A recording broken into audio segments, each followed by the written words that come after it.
I don't know why I'm doing this. I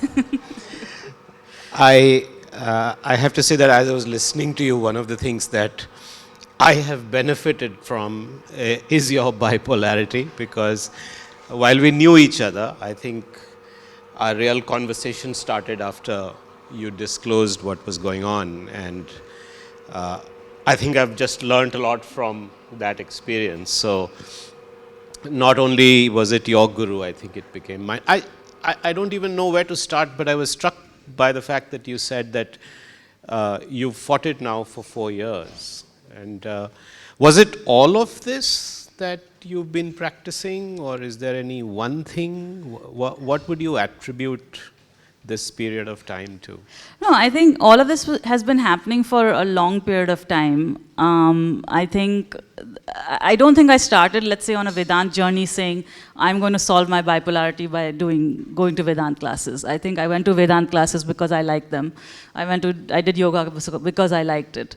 But I think there was this period of the last 4 years has just been a period of planetary alignment.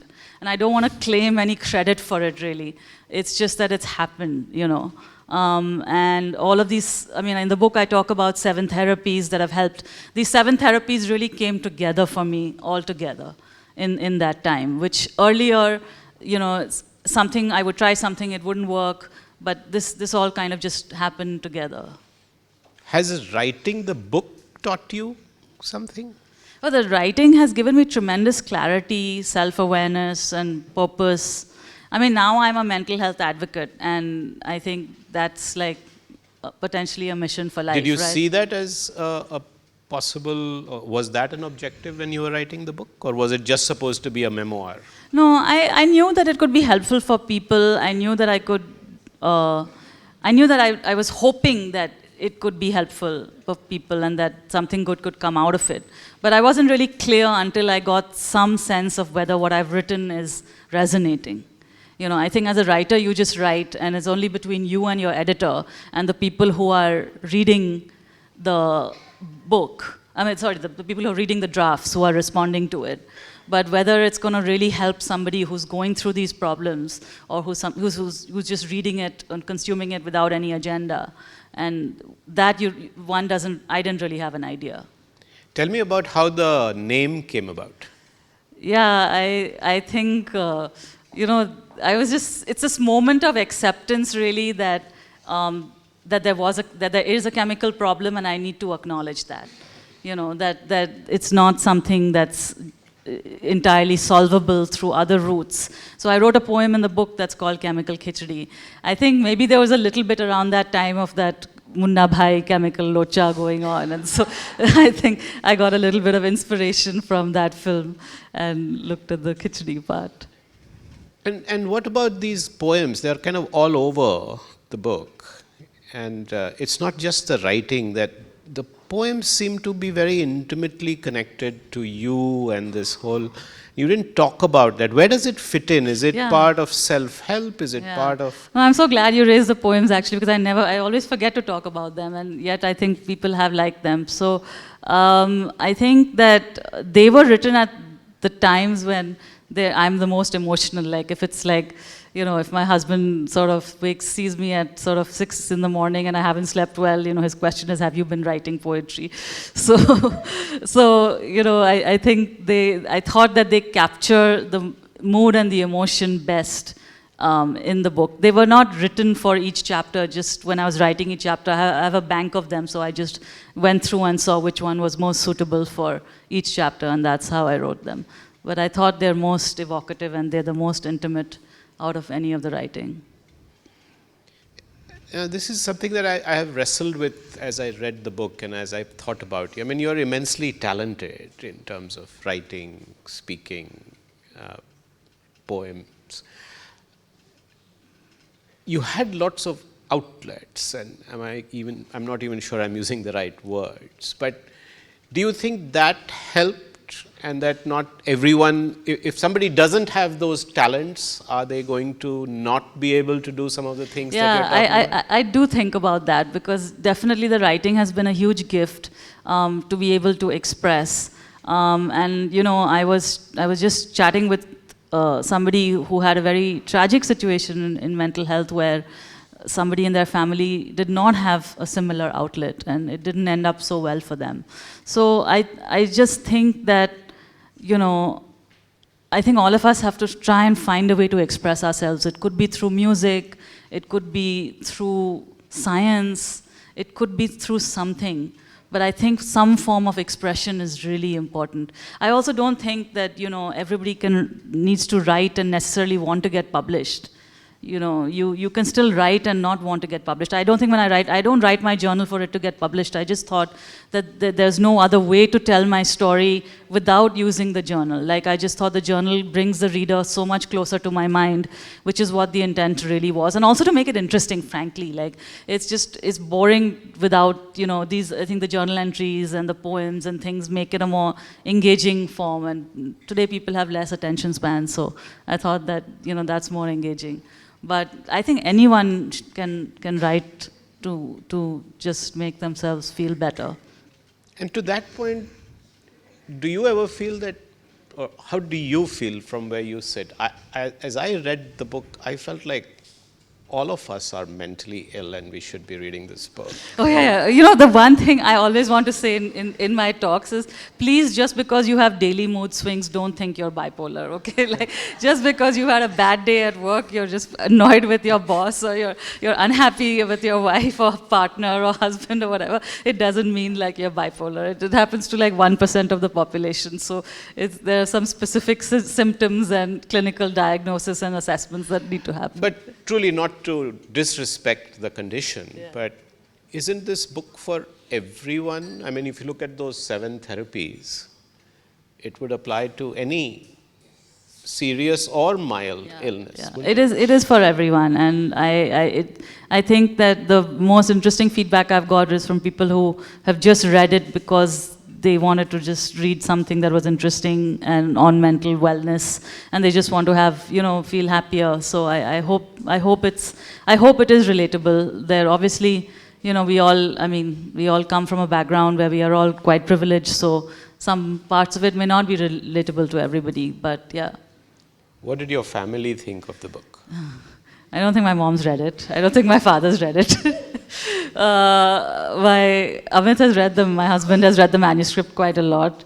But I think they're very proud of the book. They're proud that I've done it. They're happy to participate in all the kind of promotion around it. Initially, though, when I wanted to write it, Amit, my husband, was really skeptical about whether I could pull it off. That whether, you know, writing about things in the past would trigger something, and whether I would be able to write it. And that's also because I've been wanting to write it for a long time, but I was, you know, more unstable when I first started, so I don't blame him entirely for that either. But then mostly I wrote the book without telling him that I wrote the book. I think only when Penguin gave me the offer that I said that, okay, now I'm writing the book, I've got an offer from Penguin, so. Let's see, if I go back into your life, and when you first became aware of this,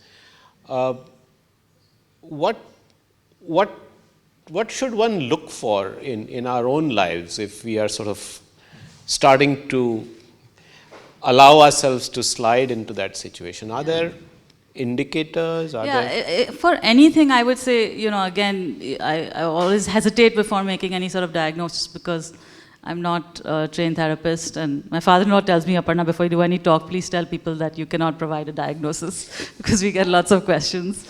But I would just say when your behavior is just very different from normal behavior that the person has for a long period of time, like not for a day or two or something, but if it's really going differently for a long period of time, like for a matter of days or weeks. You know, it could be sleep, it could be appetite, it could be facial expressions, it could be actions, it could be any of these things, way of speaking, gestures, the look in their eyes, any of these things. If that changes for more than a few days, then that's something to get more concerned about. And one of the things that I struggle with, and you're constantly experiencing and learning, is whether it's in an educational environment, or increasingly now at the workplace, people expect a certain behavior from you as an employer or as a boss or as a teacher or as an administrator. And what advice would you give to somebody like that who's struggling? If somebody is unwell, visibly unwell or acknowledgedly unwell, uh, what are a few things that I should be doing in those situations? If that happens to somebody who works with you? Yes, Or yes, that's what I mean. Yeah, I think that you need to discuss it with them, or if they're not open at all, then, however it sounds, you may have to discuss it with one of their family members and get a sense of... But discussion itself is fraught with, you worry that you'll make it worse, you'll say the wrong thing, you'll not show enough concern or be overly concerned, or, Seema and I do these courses that we design at Harappa, and so we create case studies and role plays around this issue, and I'm always very wary that, we are creating something that we don't really know how to deal with in the correct way. Yeah, I mean... Should we be that conscious, or it's okay to just go with your instinct? No, I think you have to go with your instinct. I think a good principle to keep in mind is, can you come from a place where there's a certain sense of detachment and empathy both? If you can kind of make that balance, so you are being empathetic, and obviously you're not going to go to somebody and say, oh, I think you're struggling with depression or anxiety or something. You're not going to be that direct. But you could be asking them as to what's going on with them. How did the weekend work out for you? Was there something good you did? Just like develop that icebreaker or rapport or situation in which they're more likely to tell you about their life, so that, that they open up to you in the first place. And kind of talk to them in a way that, you're coming from a place of not getting too involved, so there's a sense of little detachment, that you're not sort of taking on everything that they're saying, but there's a lot of empathy also. I know that this is really difficult to do. It is. But I think that's what it takes. I think what you really have to do is build confidence that you are there for them as an ally. Okay, I'll tell you my own story with Seema, and I've been writing for the Mint for 14 years, and Seema and I worked together for 10 years, and what was happening was I used to write a monthly column, and there were certain times when that column I just couldn't file the story, even though it was a monthly column, it's not a weekly column. I was just struggling to file it, and then in the end I just kind of literally went off the radar for some time, and my husband called her up and said, she really wants to do this for you, but she just can't. And he didn't provide any explanation. And she was quite patient, and she waited until I got back to her. And then I told her that, look, I have this problem. And in her own words, and even I felt it, she said, you were quite sheepish when you told me this, that you have this problem. And we were working remotely at the time, so we didn't, she didn't see me day to day. And then she found out more. She went back and found out more about the condition. I told her. She became more patient with me. I became more open with her. So I think it's a process, of just developing that trust in each other. I think a lot of it does depend on the person to share their problems, Sometimes it takes a crisis. And I think you need to be prepared for that, as an employer. Like, it does take a crisis. Like I did in that same year in which I was having trouble with Seema, I was actually having trouble with 4 editors because, being bipolar, these are things you do. You take on like 4 projects because you want to prove yourself, right? So, and I was messing up all 4 of them at the same time. And so then I had to tell my, my editor that all of this was going on. And so I think you have to really be, as a boss, you have to be prepared that, sometimes the crisis may end up precipitating a conversation. And I think the other thing that you can do is also give people a second chance, which is what you have done with me. And so just for you to know that, why I invited Pramath also to be part of this conversation is, apart from what, he does a lot of work on mental health in general, but he'd asked me to teach at Anant University in Ahmedabad. And literally on the first day of teaching, I think I was manic. Okay, and so I had this, what I remember as this most magical, mystical class with my students, where I was like, for 3 hours we were like gazing at work, and it was just amazing. And that's what They I loved remember. it. Yeah, I don't know. And then I never came back, and unfortunately, it was I had to. There was a crisis, and I had to go back to Mumbai. And at that time also, in that moment, I didn't realize that universities have like schedules, and you can't just adjust the semesters. And so, I made things quite difficult for, I think, the class. I always still wonder actually whether they got credits for that class and what actually happened to them. And so I had to go back, and Pramath had to figure out this, what's going to happen. And the thing I always wanted to ask Pramath is that he still gave me a second chance, right? Like, because I went back there 6-8 months later and did another shorter class with them, and now it's been 5 years, and I'm teaching the undergrads, and it's been a much greater engagement. So it was, although he and I never had a conversation, I spoke with the people who were, I was reporting directly to, but obviously he was involved, you were involved in that decision, so.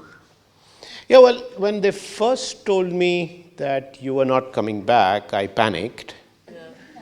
And I remember saying, okay, we'll just scrap the class and we'll find a substitute.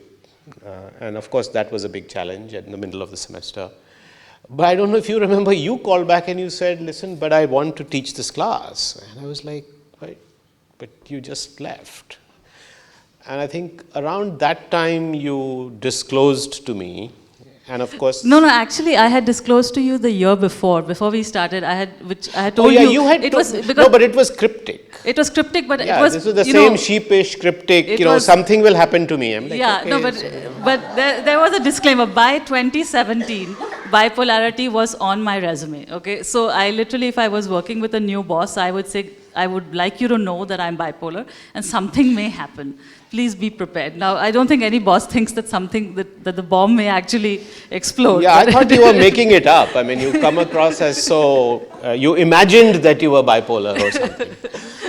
So actually when it happened, I didn't put the 2 and 2 together. And then you called me saying, but I really want to do it. And I think you were in that manic state, and I could sense that. And that's when I realized that it was important for you to complete the class. And that's what I tried to do. I was less concerned about the students. I was more, and the students I knew you would do fine with.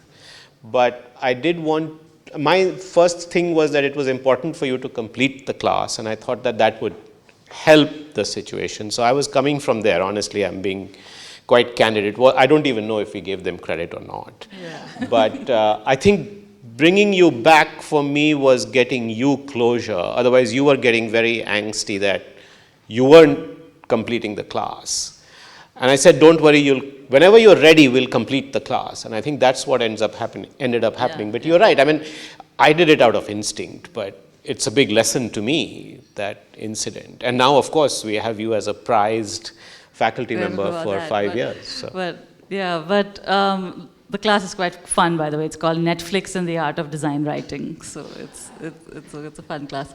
No, but I think that both the people I've really worked with, which is Mint and you, have kind of given me that leeway. And funnily enough, actually, in my own family business, that was much harder to come by. So I think, that's an interesting insight into relationships. But I don't think that's so hard to come by, Pramath, in the world, because when people write to me now, they say they've lost their jobs, they're struggling, and it's not so easy. So, I mean, my question to you is that how do we take these conversations that we're having today into something that is more mainstream and Sure. not part of just the kind of intelligentsia world that you and I inhabit? Yeah, I mean, for me, the thing that has made the big difference, I see it much more in the educational context. Raj is here from Jindal and at Ashoka and universities like this. We deal with this constantly. And you quote me in the book, I think, as saying that it's become an epidemic, which I didn't quite mean it in that way, but it feels like that. And so I think truly, truly demonstrating it in terms of showing the caring and the empathy and helping a student then gives a confidence to a lot of other folk. I mean, you can keep talking about it and keep doing workshops and sensitizing people, but actually doing, helping a student, and that becomes an example for others to see, is the biggest example. Yeah, I think the lesson for me also is that if you have the right fit, then there's actually a huge productivity gain for everybody. Of course. That yes. like if it. But it takes effort. Yeah, it takes effort on the part of the employer and on part of the and employee. And in this frenzied startup world, it really does take a beating, because most people say, why should I invest in this? Well, I guess we may want to ask. No, I want to open it up. But I want to ask you just one last question. I thought this was about you. No, it's a two-way conversation. So, I think that in the book also I've quoted you, and you've said that you've somewhere come to realize that mental health is not like a permanent condition. It's more like something that comes and goes. Like if you're like joint pain or something, that it's not a permanent thing, which most of us think that not perhaps some of us here, but very commonly elsewhere, that if a person is mad or mental or whatever, then they're just written off, and they're consigned to some kind of hospital. So I think, and while that happens, and I'm not disputing that, I'm just trying to say that a lot of the times this nuance of saying that it comes and it goes, and there are good days and bad days, and you need to just work with it. Where did you develop that insight from? That's my hack. To tell myself that this is how you deal with it. Because I remember growing up in a fairly middle-class conservative environment, and now when I look back, almost every family had someone who you, in quiet whispers, classified as mad, right? Some aunt or cousin or whatever. And I remember being a small kid, and I would interact with these people who were supposedly mad, and with me they were normal, and maybe because I was a little kid. So I'd always felt that, why are these people called mad? Because they're not mad. I mean, it seems like they are normal, but they do behave a bit oddly. So I'd always, as a kid, felt that. And somewhere along the way, I think when I went to Penn, I used to be an RA in a dorm. I suspect that's when I started to see a lot of this, where I had to look after these kids. And I was completely unprepared. And now I was held responsible for the mental well-being of 35, 18-year-olds in America, and I couldn't understand how to deal with it. So I think that's when one of our counselors, as we went through our training, basically kept drilling in us that, listen, it's like when somebody gets drunk and starts misbehaving, you just deal with it the same way. Don't think that this person is mad. Just think of this person as, misbehaving because they have alcohol or a chemical imbalance. They didn't use the word chemical khichdi, but I think they could have. So I think that has stuck with me, because otherwise your first reaction conditioned as a kid is that this person is mad, right? And every time that happens, I tell myself, no, this person could be having a heart attack, or this person has a broken arm, and I have to look after them. And I think that just is my hack. I don't think it's anything beyond that. Yeah, but it's a nice way of looking at it. Questions from the audience? Comments? Yeah, in the back.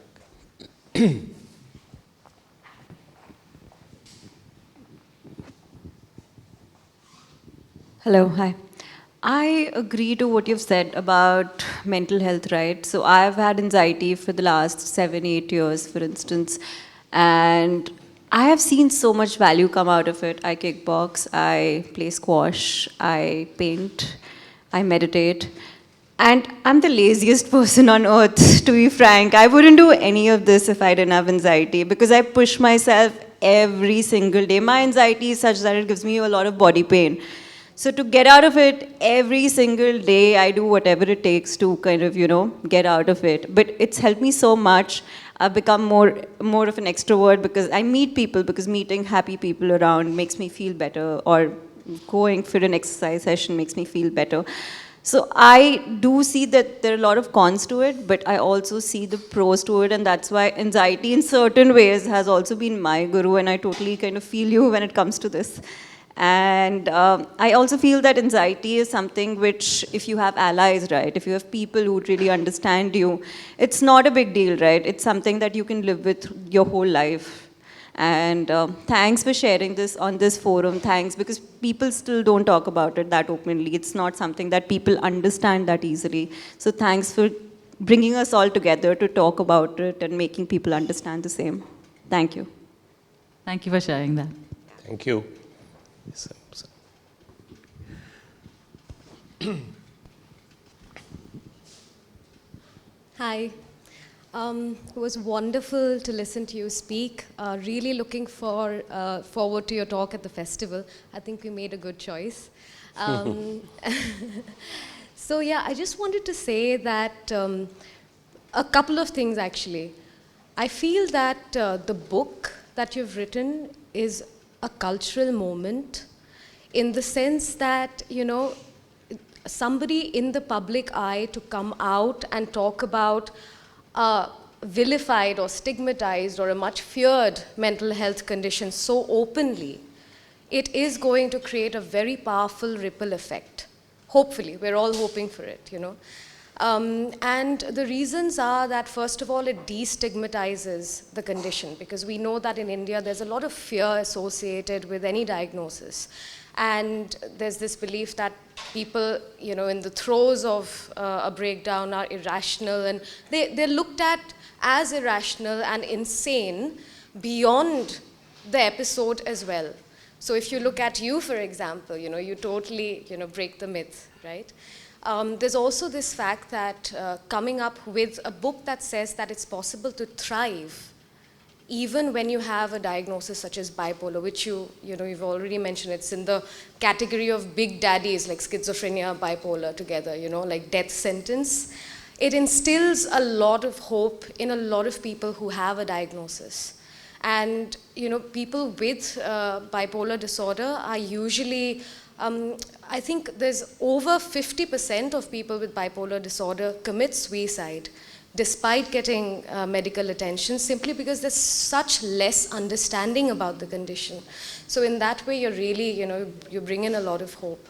What I also wanted to add is, when you said that you feel that your bipolarity has brought out, your full potential, I find it interesting because, I've looked, we share the same diagnosis, and I've also looked at, our condition as something as being, what if we are actually more spiritually attuned to the rhythms of the world, to, the vibe of the universe. And therefore, just as Jiddu Krishnamurti had said, that, it is no measure of health to be well adjusted to a profoundly sick society, So maybe, we sort of got it while others didn't. They're sleepwalking, we're not. So, yeah. So, thank you so much. Yeah, Thank you. I did have someone call me and he said, Aparna, when we're manic, we all think we're really special. Are we really that special? So, thank you. Hi. So I just wanted to add on one of the points that you mentioned about being self-aware and looking at, so I also have the diagnosis of bipolar, so like bipolar sisters in the house. But one of the things which I had to also look into very carefully was that initially the label did give me a lot of comfort in understanding, and my family to understand what was going on, and that it was not something I was cooking up or making excuses for.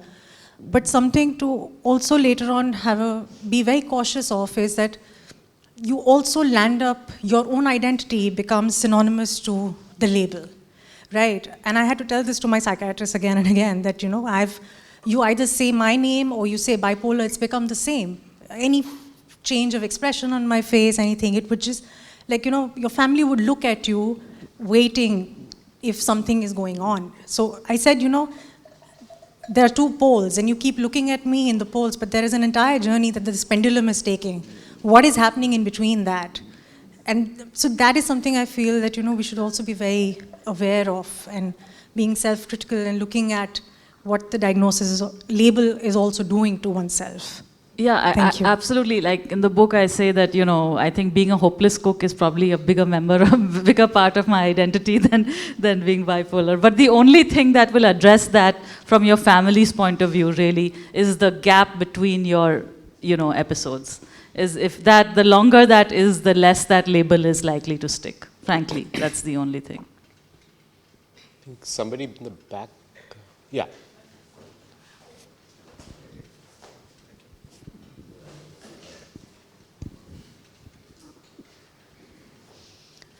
Hi. Here. So, I have the same diagnosis as you, and I come from a family of 5 people. All 5 of us are either bipolar or have some other mental health condition. So, I think one after another, all of us are in depression or in some other sort of mental health issue, and we're always supporting each other. My question to you is that, if there was one thing that being bipolar, what it did to me was it completely shattered my self-confidence. And no matter how much I tried, I just couldn't get it back. I'm at a stage right now where the last 3 days, even in the afternoon today, I had multiple panic attacks.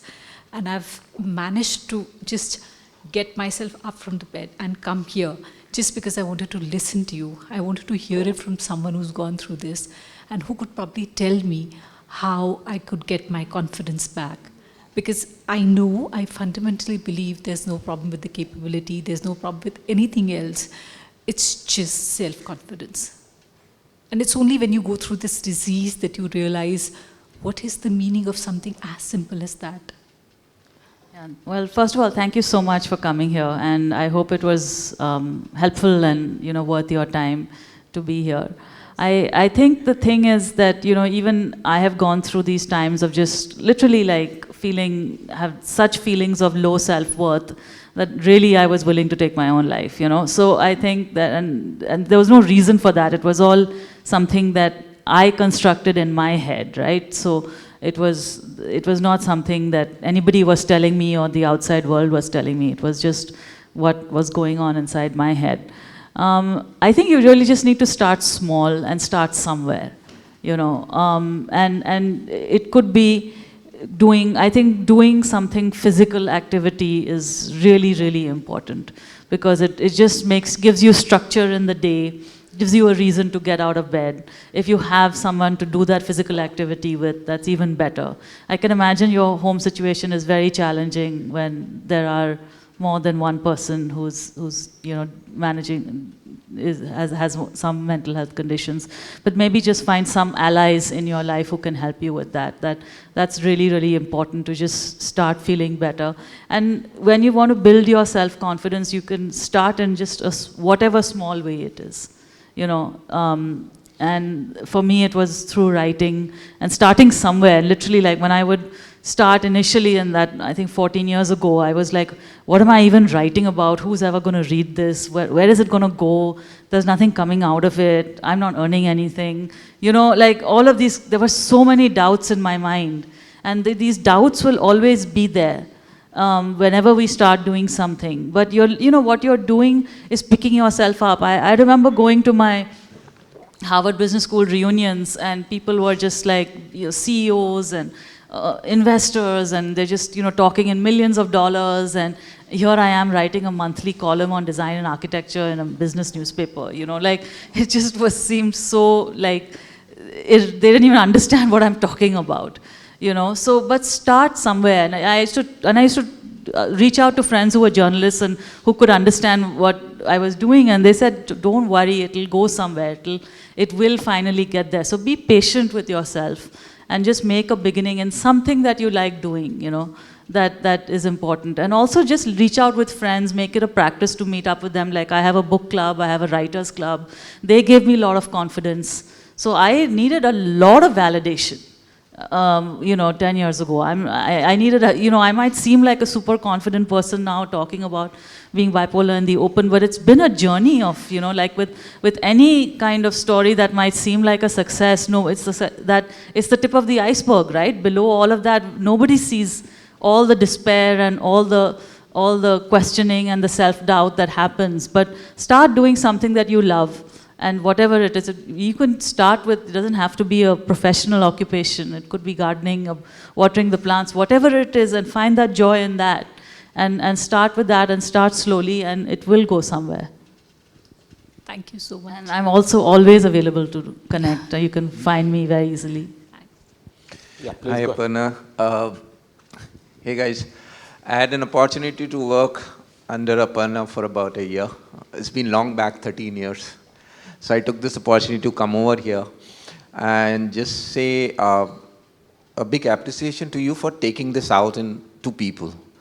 Apart from suffering oneself, I think it is the people around you who make a lot of difference. The acceptance of people around you, your family, your friends. And I think this book would actually help people to accept these things. Today, people will openly go to a doctor, but they won't openly go to a psychiatrist or a counselor. So that is the acceptance which has to come. And that support is very, very important from family, friends, from your family relatives and within your family. That's going to be the most important thing to help somebody who is into this. So we need to be open about it. And going to what Mr. Sinha said, I think everybody is has some mental issues. And my wife is a behavioral psychologist, and she keeps on telling me every day, you must go and meet a psychiatrist. You need treatment. So I think it's all about the acceptance which we need to take over the mental health. That will take it a long way. And thank you. I think this book will help a lot of people to accept this and help others. Thank you so much. Right. I totally agree the point, that we need to be allies. I think and the other thing is, even in our lives, even those of us who are dealing with a condition, like I'm a primary caregiver of my family, right? I'm also looking after them. It's not that they're always looking after me. So we're all giving and taking. I am allies to people who have depression also. So I think that there's a responsibility for those of us who are not directly affected to also become better allies, whether at work or in our personal lives. So. Raj, you want the last word? Thank you so much, Pramath. Aparna, that was a very deeply powerful reflections. I have not read the book, but I look forward to doing so. Since you mentioned that you've been fine for the last 4.5 years and you've suffered through the whole thing, do you think there are sort of early warning signals that one can be conscious of? Is this something that one can prepare oneself to be conscious about?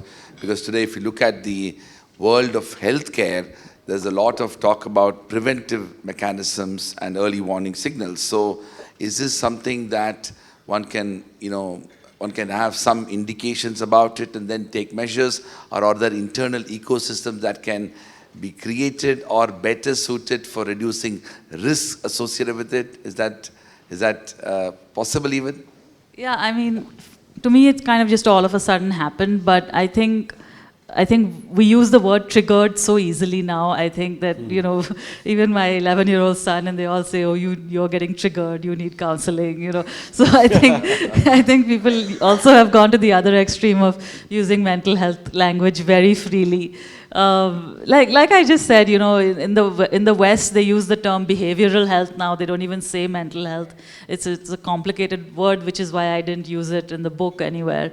But I just think we have to see when behavior is really changing or different, and it's just to see, and also, if the circumstances warrant it, right? Like if people are going through difficult circumstances in life, those are triggers, and if you're aware of those, then that's just sensitivity. that the normal sensitivity that you would exhibit towards someone, that if you know they're going through a tough time. And that's why I go back to the friends. And if people are there generally for each other and they know what a normal rhythm and a normal pattern looks like, then it's much easier for them to sense if there are any red flags. If you're not aware and if you don't have contact with someone and then suddenly they connect with you, then you're not really able to assess what's going on so much. Aparna, thank you so much for having me join you on stage.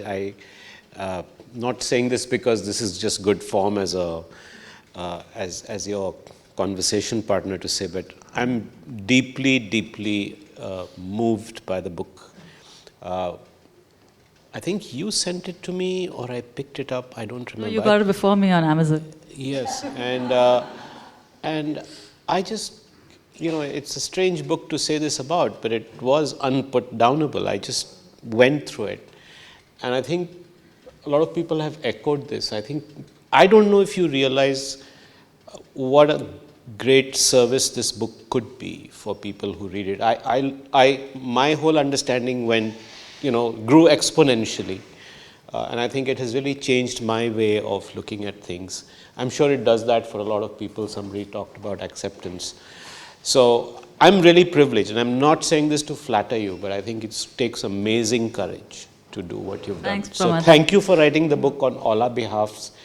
And if all of you have already read the book or have a copy, buy a second one and give it to somebody. It's a great book to pass on to someone. I mean, I know it's not the easiest of books to give to someone because they might see it that, do you feel I need it kind of thing, whatever, so it's not exactly like that. But the point is, if you look at it just hopefully as a story of inspiration and resilience, then it's a kind of motivational story in itself, regardless of the context so much. So, yeah. Thank you very much, and thank you very much.